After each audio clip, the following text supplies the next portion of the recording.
Қазақстанда қазақ тілін дамыту керекпіз, себебі Қазақстанда жалғыз мемлекеттік тіл, ол қазақ тілі деп зарлаймыз да, бірақ сол тілдің дамуына өзіміз қарсы шығамыз. Қалай дейсіздер ғой ағайын, иә?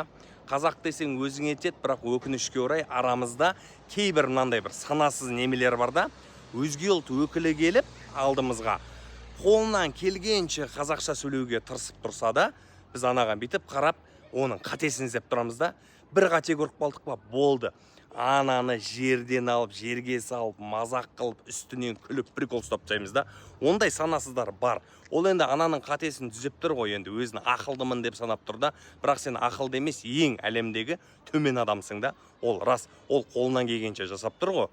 Оның олай желаниясын қашырудың қажеті жоқ. Наоборот, дұрыс, былай деп кішкене демеуіңді берсей, демеу бере алмайсың ба? Мүлдем араласпа. Мысалға, осы қайбір замандары, осыдан бір 2 жыл бұрын ба, бір депутат біздің өндіріс, біздің бірдеңе деп кәдімгідей қазақшаны әрең сөйлеп еді ғой. Сонаған да прикол ұстап быт-шыт қылдық, иә. Жарайды, ол депутат қойшы, өзіміз ғой. Мынау Назарбаев университетінде оқушы ма, әлде оқытушы ма бар, Америкадан келген Ракель деген қызда, ол ше қазақша үйреніп алған, өзінің социальный сеттерінің барлығын қазақша жүргізеді, және ода акцент бар.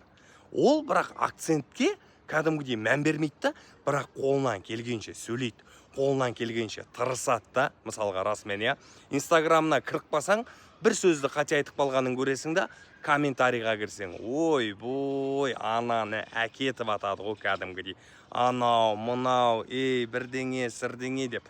Ағайын-ау, қою керек қой, ондайды қою керек қой. Жарайды, жаңа депутат өзіміз, мынау шетелден кеп тұрған америкалық азамат, біздің тілге құрмет білдіріп, су ішіп жатқан топырағына түкірмей, кәдімгідей қолынан келгенше сөйлеп тұр да. Оны біз қолдау керекпіз шығарымыз негізі, иә? Оны жерге тығудың қажет жоқ шығар мүлдем деп ойлаймын. Мысалға, расымен сондайлар көп біздің арамызда, санасыздар деп айтайыншы мен. Және одан қалса ағайын, мынандай бір дүние бар да, қазақша қате сөйлеген адамға ойбой күлеміз ау бір жерімізді ашып тұрып, иә.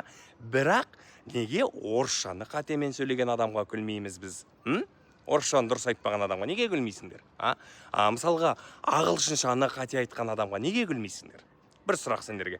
Мысалға, Америкада сонша жыл тұрып, Ресейде сонша жыл тұрып, бірақ бәрібірде орысшада қате сөйлейтін адамдар бар. Ағылшыншанда қарық қылмайтын адамдар бар да, әйтеуір қолынан келгенше сөйлейді, ең бастысы ойын жеткізеді да. Неге сондайларға күлмейсіңдер? Неге осы біз өмірі өз-өзімізге орғазамызда жүреміз? Неге біз өмірі өзіміздің аяғымыздан шаламызда жүреміз? Ойбай, қазақшаны бәрі білу керек дейміз. Мынандайға прикол ұстай берсек, біздің қазақшаны көбісі оқымайды ау, үйренбейді ау, себебі желаниясын қашырып жүреміз ғой біз адамдардың.